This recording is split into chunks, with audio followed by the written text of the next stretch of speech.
우리나라 교육의 문제를 지적한 어느 글에 보니까 이런 내용이 있었습니다. 미국 등 해외 대학에서는 대양을 누비는 참치급 인재를 속속 배출해내는데 우리는 서울대조차도 한강에만 머물 잡어급 인력만 키워내고 있는 현실이다. 이 창의적이지 못한 주의식 교육을 하고 있는 현실을 비판하는 그런 글인데요.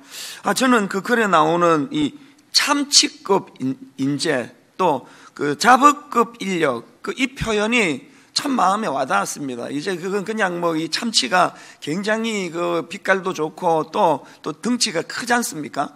그런 참치급 인재 또 잡어급 인력 이런 표현들을 보면서 문득 제 마음에 든 생각이 뭐냐 하니까 하나님은 우리가 참치급 인물이 되기를 원하시는데 우리는 우리를 이 잡어급 인력으로 그렇게 스스로를 전락시키고 있는 건 아닌가 그런 질문을 문득 이제 생각해 본 적이 있었습니다. 지금까지 살펴본 이 삼손의 삶이 바로 딱 그거 아닙니까? 하나님께서는 삼손이 태어날 때부터 사사기 13장 5절 보라 내가 임신하여 아들을 낳으리니 그의 머리 위에 삭도를 대지 말라 이 아이는 태에서 나옴으로부터 하나님께 바쳐진 나실인이 됨이라. 그 다음에 그가 블레셋 사람의 손에서 이스라엘을 구원하기 시작하리라. 하나님은 삼손을 향하여 이런 원대한 꿈을 가지시고 그를 사명을 가지고 이 땅에 보내주셨는데 지금까지 살펴본 이 삼손의 그 행동들 또 그들의 모습을 보면은 이건 하나님이 그를 이 참치급 인물로 그렇게 생각하시는 거에 반해서 이건 잡어 수준, 딱 그 잡어 수준의 그런 모습을 그동안 우리가 살펴보지 않았냐는 겁니다. 근데 여러분 제가 오늘 이 본문을 왜 꺼내 들었냐 하면은요. 지금까지 이 삼손에 대해서 부정적인 평가 일색이었는데 오늘 본문에 와서는 완전히 다른 삼손의 성숙한 모습 하나를 할 수 있기 때문입니다. 오늘 본문에서 발견되는 삼손의 성숙한 모습이 뭐냐 하면은요. 우선 본문의 상황이 이렇습니다. 지금 이스라엘과 원수 나라인 블레셋 사람들이 이제 이 삼손을 잡으려고 올라와서 유다의 진을 치고 있는 상황이에요. 그 유다 사람들이 얼마나 놀랐겠습니까? 그래서 이제 물었습니다. 왜 우리를 치려고 올라왔느냐고. 그랬더니 그 사람들이 하는 말이 우리는 지금 삼손을 잡으러 왔다는 거예요. 그 말을 들은 유다 사람들이 자기들의 안위를 위해서요. 그 삼손을 붙잡아서 이제 그 블레셋 사람들한테 이제 넘겨주는 그런 장면이 오늘 본문이 12절. 그들이 삼손에게 이르되 우리가 너를 결박하여 블레셋 사람의 손에 넘겨주려고 내려왔노라 하니 그리고는 13절에 새 밧줄 둘로 결박하고 바위 틈에서 그를 끌어내니라. 삼손을 지금 끌어내리고 있는 장면이에요. 어떤 상황인지 아시겠죠? 그런데 여러분 제가 이 본문에서 특이하다고 생각하는 게 독특하다고 생각하는 게 하나 있는데 그게 뭐냐 하니까요. 지금 동족들이 나 살겠다고 그렇게 같은 동족인 삼손을 이런 식으로 결박하고 끌어내고 있는데요.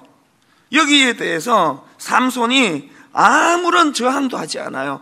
아무런 저항도 하지 않고 순순히 그렇게 결박당하는 그런 모습을 볼 수가 있는데 어제 살펴봤지만 삼손은요 나귀 턱뼈 그 부실한 나귀 턱뼈 하나로 블레셋 사람 1000명을 죽인 사람이에요. 그런 삼손이 마음만 먹으면 그렇게 그 순순히 결박당할 사람이 아니에요. 그런데 아무런 저항을 하지 않고 오늘 본문에서는 그렇게 순순히 결박당하고 있는 삼손을 보는 겁니다. 이게 참 독특한 모습인데요. 그럼 이런 질문이 가능한 거 아닙니까? 그 삼손은 왜 분명히 자기에게 괴력이 있는데 싸울 힘이 있는데 힘 하나 쓰지 않고 그렇게 순순하게 결박당하는 그래서 적에게 넘겨지는 그 과정을 그런 수모를 당하고만 있는가? 대답 간단합니다. 왜 그랬다고요? 지금 자기 동족들이 도저히 해서는 안 되는 못된 짓을 자기에게 저지르고 있지만, 그러나 그럼에도 불구하고 삼손에게 있어서 유다 사람들은 자기 적이 아니기 때문이라는 거예요. 어떤 경우에도 자기 동족 유다 사람들은 나기 특별로 몰살시킬 대상이 아니라는 생각을 삼손이 하고 있었기 때문이라는 겁니다. 이런 삼손의 태도는 사사기 15장 8절에서도 볼 수 있는데요. 블레셋 사람들의 정강이와 넓적다리를 크게 쳐서 죽이고 내려가서 에담 바위 틈에 머물렀더라. 이게 어떤 상황인가 하면은 삼손이 그 여우를 잡아다가 그 꼬리에 불을 붙여가지고 블레셋 밭을 다 태워버립니다. 그런 짓을 저지르고는 이제 어디로 도망가고 숨어드느냐? 자기 동족이 있는 곳으로 가지 않고 블레셋 진영으로 숨어 들어간 거예요. 삼손은 왜 자기 동족이 사는 곳으로 숨어들지 않고 블레셋 진영, 그 위험한 블레셋 진영으로 숨어 들어갔을까?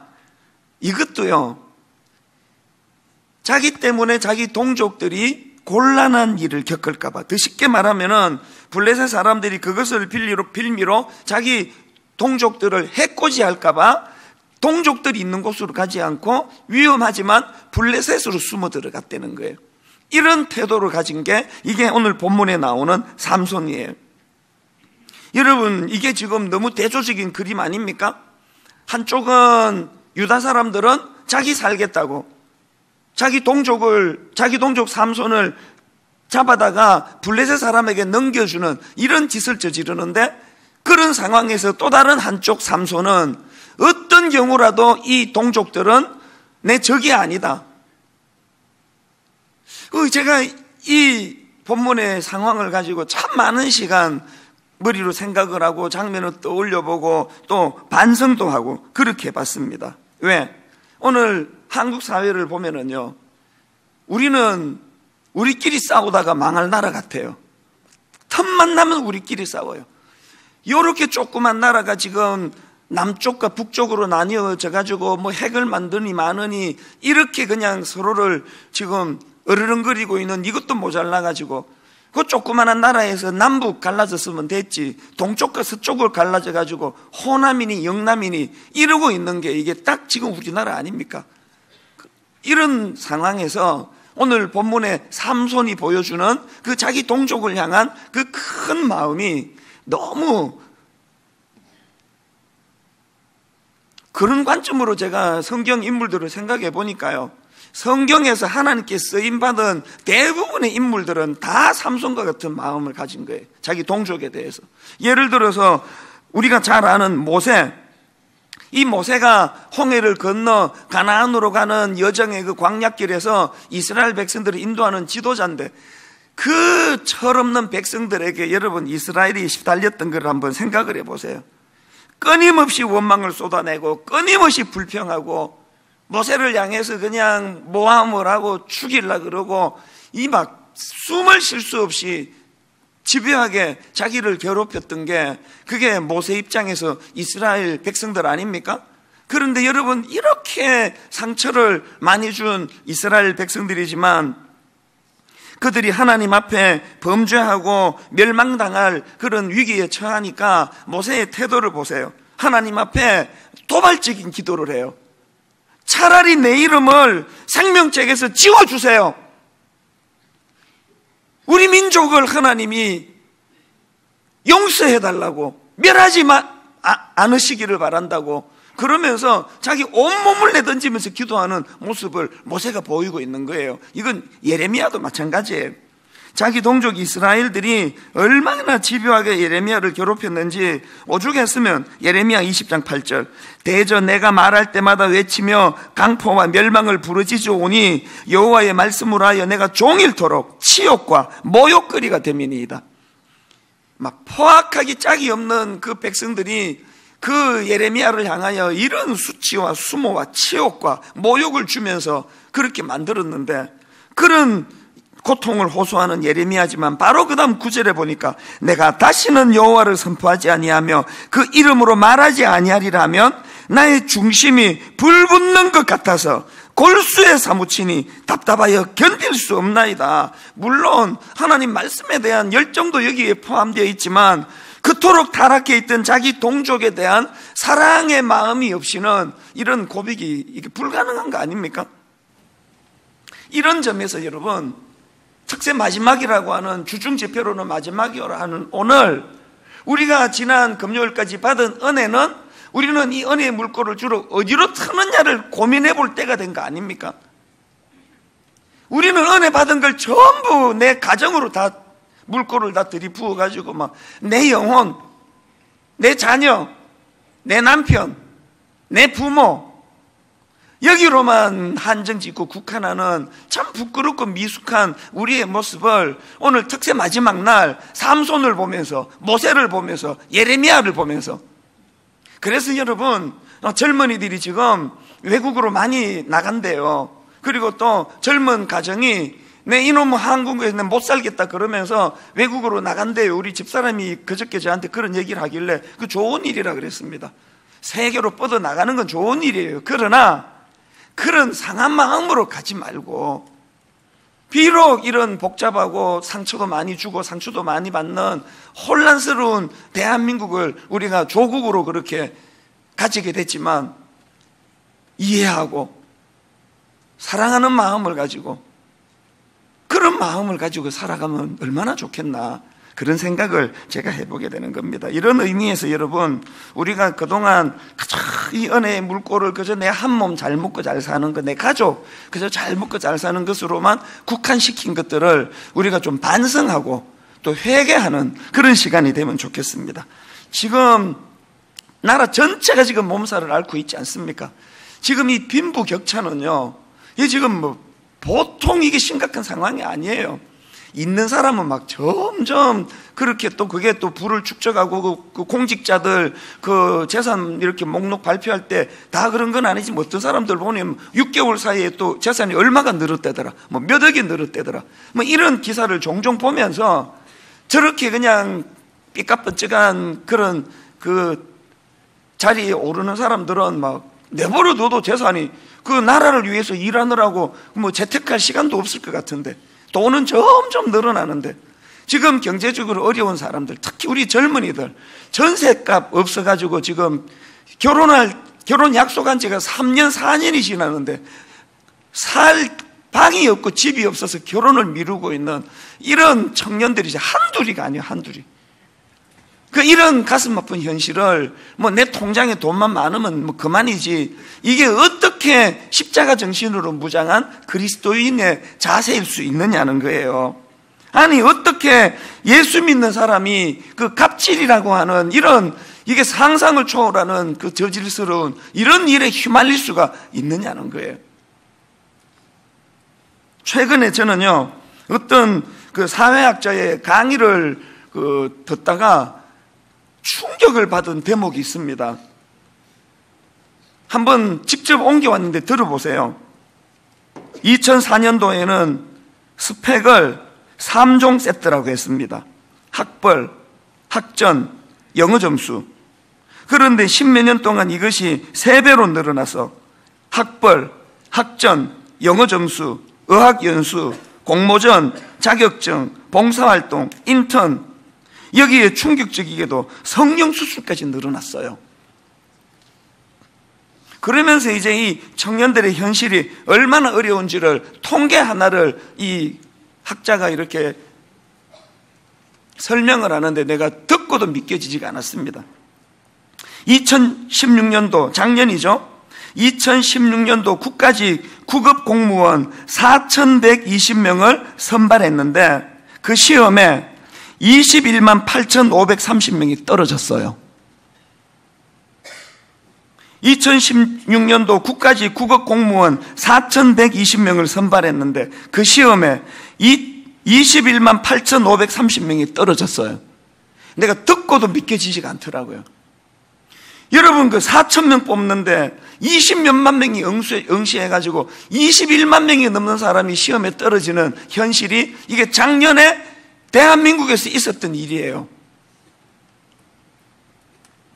나는 집도 하나 있고 통장에 돈도 두둑하고 직장도 있고 내가 무슨 상관이야? 이건요, 크리스찬이 가져야 될 생각이 아닙니다.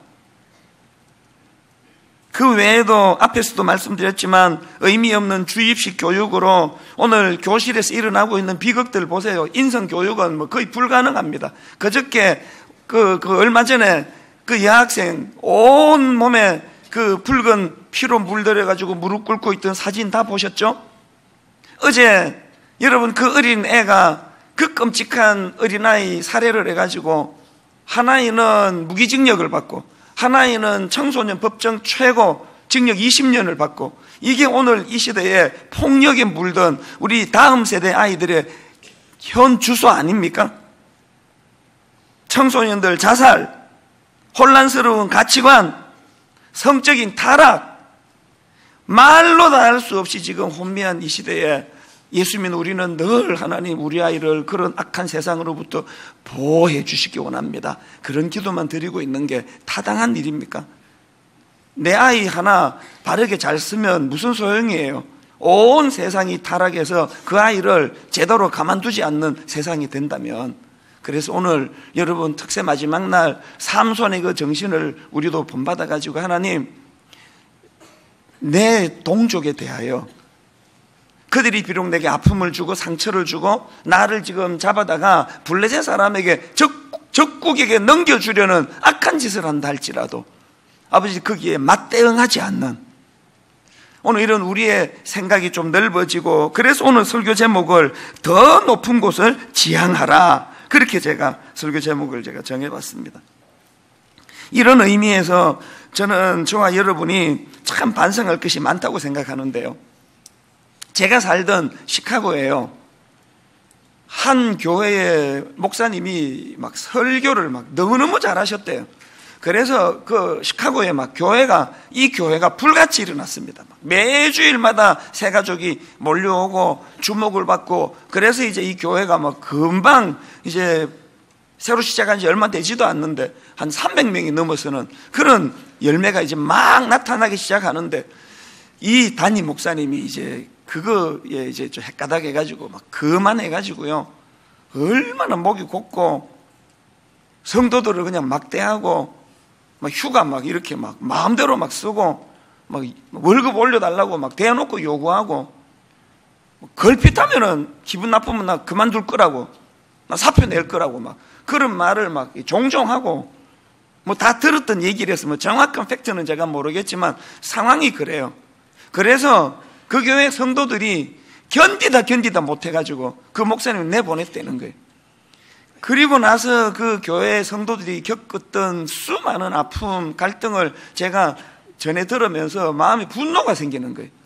그 뭐 했다고 그렇게 교만해가지고, 뭔 일로 그렇게 배가 불러가지고 그렇게 그냥 기고만장하다가 쫓겨나 버리면 그 교회는 어떻게 되느냐고. 그게 왜 그렇습니까? 포만감이 너무 빨리 온 거 아닙니까? 목표가 너무 작으니까. 기껏 꿈이라는 게 사람 좀 모으는 거, 그 꿈이 그거밖에 없으니까. 이게 남의 일입니까? 오늘 예수 믿는 저와 여러분이 하나님 앞에 무릎 꿇고 손 들고 반성해야 되는 게, 무슨 포만감은 그렇게 빨리 오느냐고요. 네, 이 대목에서 늘 그 사례로 드는 우리 부교역자 출신 있잖아요. 우리 임원석 목사라고, 지금은 그 시애틀에서 지금 이제 목회를 하는데, 이분은요 덩치도 커요. 식당에 가면은요 거의 저의 2배 반을 먹더라고요. 저는 반 공기만 먹으면 배가 다 차요. 얼마나 먹는지 몰라요. 그래서 제가 영적으로 제가 이런 부분을 생각할 때마다 난 그분의 그 식성을 생각해요. 제 문제가 뭐예요? 위장이 작아가지고 반 공기만 먹으면 포만감이 와가지고 막 숨을 못 쉴 것까지 배가 부르는 거. 옆에 있는 그 사람은 막 2공기, 막 3공기 먹고도 히딩크처럼 나는 아직 배고프다. 사람의 용량이 다 틀려요.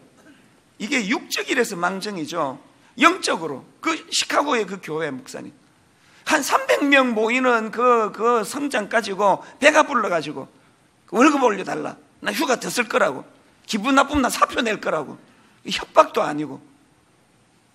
오늘 우리는 이런 초라한 자리에 빠지지 않기 위해서는 하나님 용량을 키워주시기 원합니다. 아버지 용량을 키워주시고 더 높은 곳을 바라보고 원대한 꿈을 꾸고, 사실은요 설교 순서로 치면 이게 목요일 날 나오는 본문이에요. 이걸 내가 아껴뒀다가 토요일 날 쓴 거는, 근데 얘들 들으라고, 우리 중등부 고등부 잘 들어봐. 예수 믿는 우리 청소년들, 예수 믿는 젊은이들, 어릴 때부터 그렇게 그냥 코 빼고 뭐 점수 몇 점, 성적 뭐 그것도 물론 중요하죠. 그러나 여러분, 큰 꿈을 꾸고 높은 곳을 바라보고 포만감을 그렇게 쉽게 느끼지 않는, 다 이루었담도 아니요, 바울이 노래하듯이 외쳤던 그런 꿈을 가지고 그렇게 앞을 향해 달려가는 우리 청소년들, 우리 주일학교 어린 꼬맹이들, 그리고 우리 청년들 되시기를 주님 이름으로 축복합니다. 그 교육을 제대로 시키기 위하여 우리 기존 세대 어른들부터가 하나님께 회개의 역사가 일어나고 용량을 넓히고, 그 코앞의 끝만 바라보는 우리의 이 초라한 모습에서 멀리 꿈을 가지고 하나님 나라를 내다보는 그런 분당 우리 교회 성도님들 되시기를 바랍니다. 이런 의미에서 저는 이 한 주간의 특세를 다 묶어가지고 이제 여러분 삶 속에 문득문득 기억을 하면서 드려야 될 두 가지 기도 제목을 좀 드리고 싶은데요. 첫째로는요, 여러분 우리의 생각과 관심이 넓어져서 이제 이 나라와 민족을 위하여 좀 꿈을 꾸며 기도하는 그런 크리스찬, 그런 성도들이 되시기를 바랍니다. 하나님께서 삼손을 향해 가지고 그 블레셋 사람의 손에서 이스라엘을 구원하기 시작하리라, 이런 꿈을 주셔 그에게 괴력을 허락해 주셨는데, 기껏 삼손은요, 이제 나중에 그 삼손 그 스토리를 한번 천천히 읽어보세요. 삼손은요, 여자랑 얽힌 에피소드 3개가 그 기록이 전부예요. 하나님 주신 그 큰 힘을 가지고 나라를 구하고 민족을 살리고, 그리고 또 그 큰 꿈을 놓고 기도하고. 저는 안중근 의사 아시죠? 그 만주 하얼빈에서 이토 히로부미라는 침략의 원흉을 사살하고 순국한 독립운동가 아닙니까? 몇 년 전에 어느 TV 프로에서 그 안중근 의사가 순국하기 전에 그 어머니가 안중근 의사에게 옥중에 있는 아들에게 쓴 편지를 낭독하는 걸 보고 제가 눈물을 흘렸던 기억이 나요. 그 어머니가요, 지금 옥중에 있는 아들에게 편지를 보냈는데 내용 중에 이런 게 있습니다. 아들아, 옳은 일을 하고 받은 형이니 구차하게 삶을 왜 이렇게 뜨던거려? 이 중요. 다시 하겠습니다.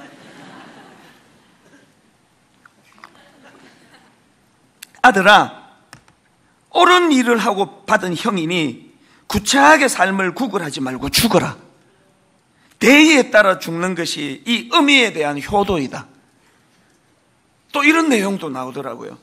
나는 이 세상에서 너와 다시 재회할 마음이 없다. 내가 너를 위해 수위를 만들어 보내니 이것을 입고 가거라. 여러분, 세상의 자식을 향한 부모의 마음은 똑같거든요. 짐승도요, 본능적으로 자기 새끼에 대해서 보호하는 그 마음은, 여러분 그 동물의 왕국 이런 거 동해소리 다 보고 있는 거 아닙니까? 안중근 의사 어머니는 그 본능이 없는 겁니까? 안중근 의사 어머니는 피도 눈물도 없는 여자입니까? 그런데 지금 아들이 지금 그 사형을 당할 위기에 놓여 있는데 편지에다가 눈물로 룩진 위로의 편지 쓰지 아니하고, 아들아, 옳은 일을 하고 받은 형이니 구차하게 삶을 구걸하지 말고 죽어라. 대의에 따라 죽는 것이 이 의미에 대한 효도이다. 나는 이 세상에서 너와 다시 재회할 마음이 없다. 내가 너를 위해 수혜를 만들어 보내니 이것을 입고 가거라. 저는요, 이렇게 편지 쓰시고 이 어머니가 일주일은 알아 누웠을 거라고 상상을 해봅니다. 일주일이 눈이 붓도록 하면 울었을 거예요. 그러나 그럼에도 불구하고 아들에게 이렇게 편지를 쓸 수 있는 이런 어머니의 큰 마음, 민족을 생각하고 나라를 생각하는 큰 마음이 안중근 의사, 여러분 그때 몇십 년 더 살고 죽거나 그때 그렇게 옥사 하나 죽는 건 마찬가지인데, 여러분 이렇게 오랜 세월이 지나기까지 우리에게까지 존경받는 그런 아들이 된 그 어머니의 기쁨을 예견하면서 그가 이 길로 갔다고 저는 생각합니다. 우리는 하나님 나라를 꿈꾸는 사람이에요. 우리는 영원한 삶을 허락해 주신 하나님이 내 아버지가 되심을 믿기 때문에 이 큰 마음을 가지고 하나님 우리 조국 대한민국을 불쌍히 여겨주시고, 하나님 저 북한에 신음하는 우리 동족들 똑같은 한국 사람인데 이 인간이 이끌어놓은 금 저쪽 북쪽에 태어났다는 이유 하나만으로, 제가 북한을 2번 다녀왔잖아요. 제가 평양에 그 양강도 호텔이라는 38층에 37층인가 머물면서 밤 10시에 평양 시내를 내려다보니까 다 보이더라고요. 딱 10시가 되니까 온 평양 시내가 불이 꺼지는데요. 착착착착착착 구역별로 불이 다 꺼지는데 삽시간에 흑암의 도시가 되더라고요. 제가 그 양강도 호텔에서 평양 시내를 내려다보면서 어떻게 기도했겠습니까? 하나님, 제가 하나님께 받은 너무나 많은 축복 중에서 내가 38선 이남에서 태어났다는 이것만큼 큰 축복이 없었네요. 내가 하나님께 누리는 축복이요, 눈에 보이는 뭐 현금 주고 뭐 좋은 대학 보내주고 이런 거가 아니고 내 존재가 축복이더라고요. 그 말은 오늘도 우리가 38선 이북에 태어나 오늘도 저렇게 신음하는 인간 이하로 살아가는 그 동족에 대한 거룩한 부담감을 가져야 되는 거 아닙니까? 그런가 하면은 여러분, 그 이웃사랑부, 우리 교회 복지재단 기도해야 돼요. 이따가 우리 일주일의 은혜를 결산하는 헌금을 드릴 텐데 이 헌금은 전에 가평 우리 마을을 위해서 지금 또 쓰여질 거예요. 저는 가평 우리 마을 설계하시는 그 너무너무 고마워요. 건국대 교수님이신데 우리의 이야기를 듣고 그 장애인들을 위한, 장애인과 연관된 설교로 우리나라 1인자라고 평을 듣는 이 교수님이 재능 기부, 그 바쁜 분이 그저께도 화요일도 만나가지고 함께 꿈을 꾸고, 그래서 저는 가평 우리 마을에서 정말 장애인들도 치유가 되고 비장애인들도 치유가 되고 장애인들과 비장애인들이 함께 꿈을 꾸는 힐링센터가 되기를 위해 기도합니다. 분당 우리 교회가 오늘 이 송림 중고등학교에 자리를 잡은 의미가 뭐냐? 그저 온 동네 사람 주차 불편이나 끼치고 차나 막히게 하는, 폐만 끼치는 초라한 공동체가 아니라 이 교회가 오늘 이 자리에 있음으로 말미암아 오늘 이 지역 사회를 살리고 약하고 상한 자들에게 꿈을 심어주는 그런 교회가 되기를 기도해 주시기를 바랍니다. 그런가 하면은 두 번째로 우리가 드려야 될 기도 제목이 뭐냐? 적과 아군은 구분하고 살자는 거예요. 이게 무슨 말씀이냐? 다윗이 골리앗을 상대로 싸우러 가는 과정에서 일어난 일입니다. 사무엘상 17장 28절을 보세요.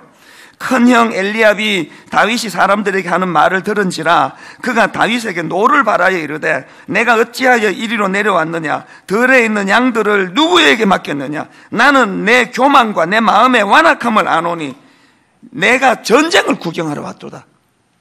큰형 엘리압이 지금 다윗이 골리앗을 맞상대하려고 하는 그 상황에서 이런 식으로 모독을 주는 거예요. 그 사람 많은 데서 대놓고 이 철딱선이 없는 자식이라고, 네가 뭘 알고 여기 왔냐고 그렇게 들이퍼부을 때 얼마나 이게 마음이 상하는 일이에요.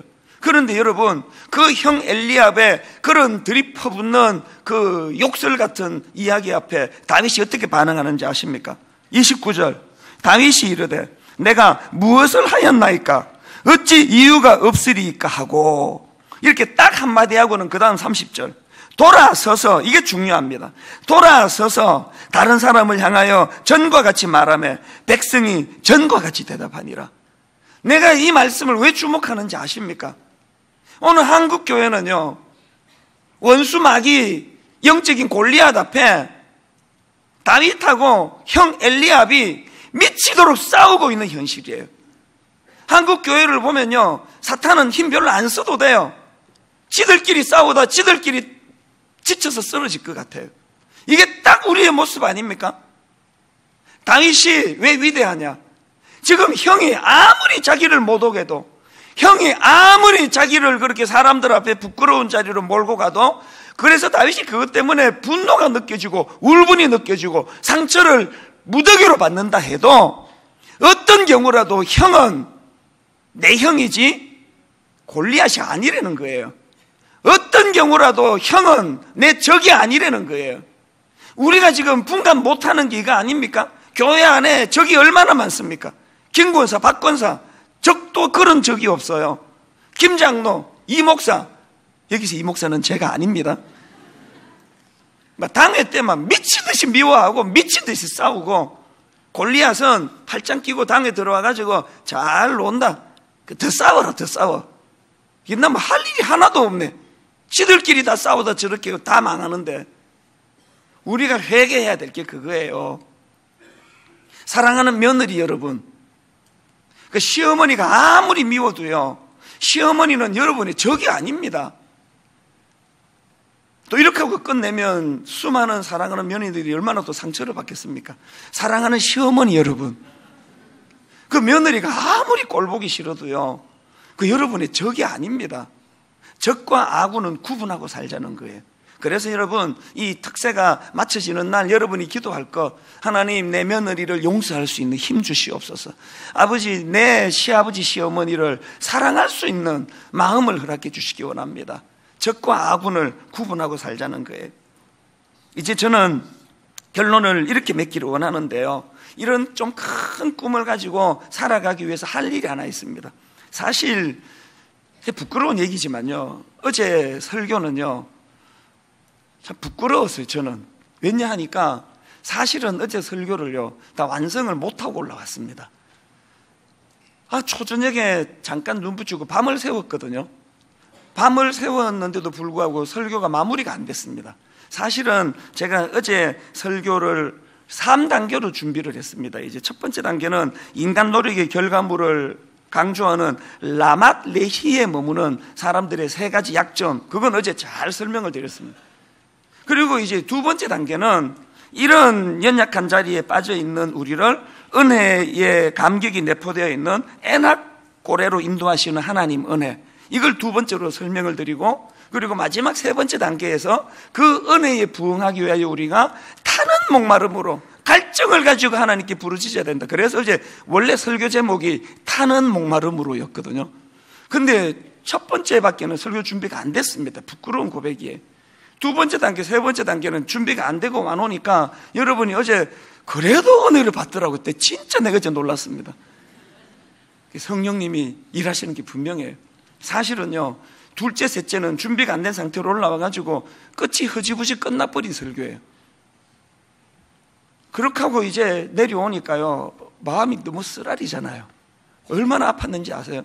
밤을 새워가지고 막 머리는 아프고 게다가 또 마음이 흔쾌해야 되는데 너무 마음이 힘들었습니다. 이게 1년에 한 번 있는 설교인데 방심하다가 내가 설교도 마무리를 못하고 강단에 서서 허지부지 끝냈구나. 그래가지고요, 사실 그 어제 원래 제가 의도했던 거는 그렇게 그 하나님 앞에 타는 목마름으로 하나님께 부르짖자 그래가지고는 이제 목마른 나의 영혼 이거로 연결해서 이렇게 가기로 되어 있었는데 찬양도 막 뒤죽박죽이 되고 그 목마른 나의 영혼을 반주자는 알고 또 반주하는데 갑자기 또 뭐 다 일어나가지고 뭐 어제 무슨 찬양했죠? 뭐 기억도 안 나요.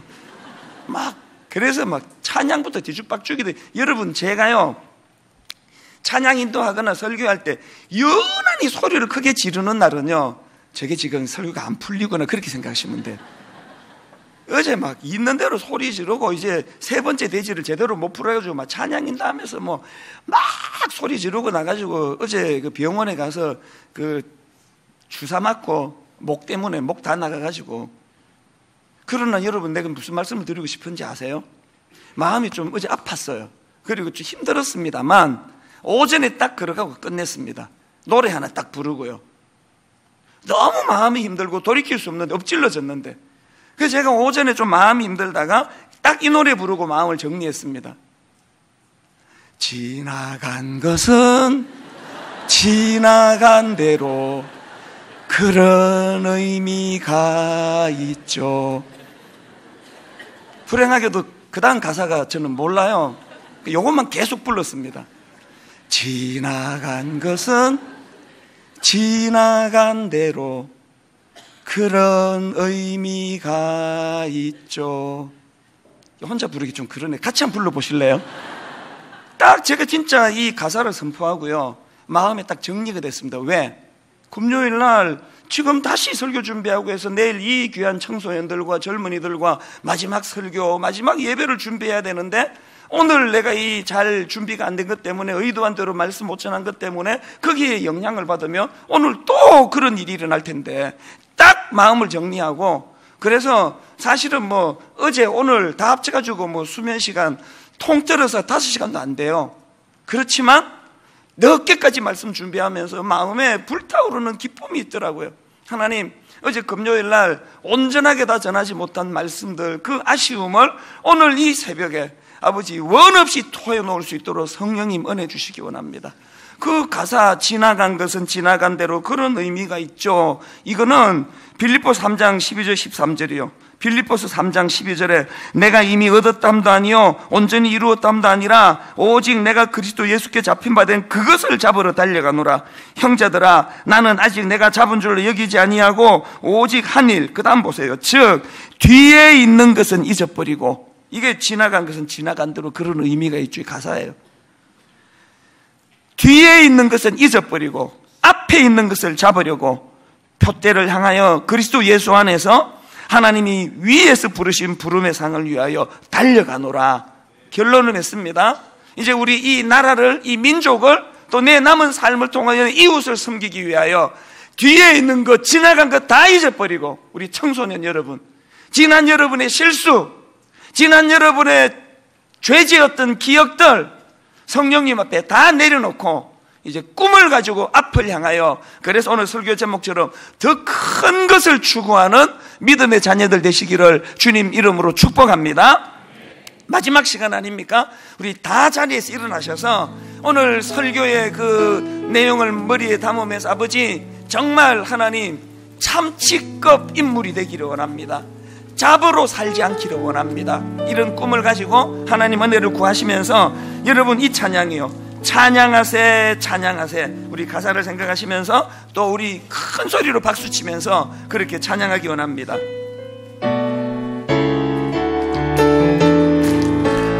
찬양하세 찬양하세 찬양하세, 왕께 소리 높여 찬양 드리세. 찬양하세 찬양하세, 왕께 소리 높여 찬양 드리세. 찬양 받기에 합당하신 주님, 언제나 동일하신 주,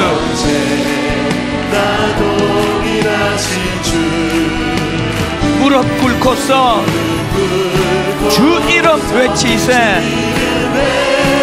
예수 나의 왕, 예수 나의 왕, 예수 나의 왕. 아멘.